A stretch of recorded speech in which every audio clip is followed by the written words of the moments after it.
যাই আমাদের ফার্স্টে একটা কথা জানবো যে বাচ্চাদের দিয়ে খুব কঠিন কথাগুলো সহজে বলা যায়, বলানো যায় আর কি, সমাজে যেটা বড়রা বললেই বিপদ আর কি, মুখ খুললেই।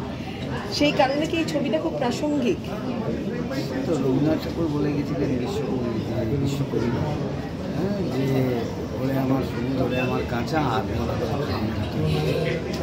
এর থেকে বড় লাইন তো আর কিছু হতে পারে না। আর বাচ্চারাই তো শেখায়,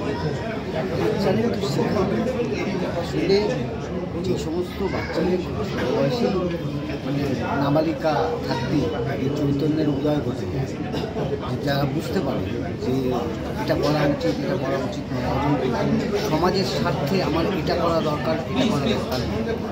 যে সমস্ত বাচ্চারা এটা বোঝা যায় তারাই বড় হয় বা তারাই তো উচ্চ পর্যায়ে পৌঁছতে পারে।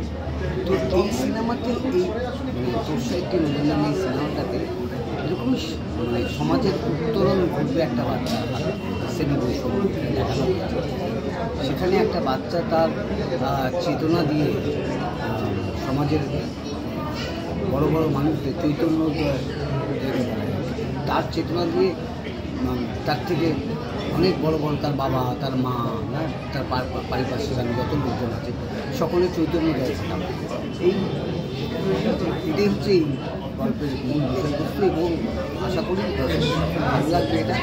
এবং দর্শকরা হয় না যে আমরা তো একটা সিনেমা দেখে এন্ড অফ দ্য ডে একটা তো গল্প নিয়ে বাড়ি ফিরি, মানুষ একটা গল্প নিয়ে বাড়ি ফিরবে, অত্যন্ত গুরুত্বপূর্ণ একটা মেসেজ নিয়ে বাড়িতে ফিরবে এবং সেই মেসেজটা আমার ইম্পর্টেন্ট লাগে সিনেমাটার কারণে। সেই মেসেজটা আসবে একটা বাচ্চার কাছ থেকে, গল্পের পরিপ্রেক্ষিতে আসবে, কিন্তু মেসেজটা আসবে যেটা মানুষ খুব সহজে নিতে পারে।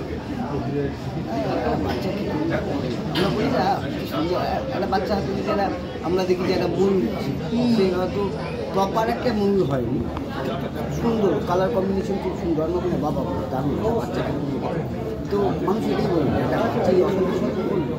দেখা যাচ্ছে সিনেমাটা অসাধ্য সাধন করতে পারে কিনা, বেস্ট। আমাদের সেইভাবে মানে তথাকথিত যে বাংলা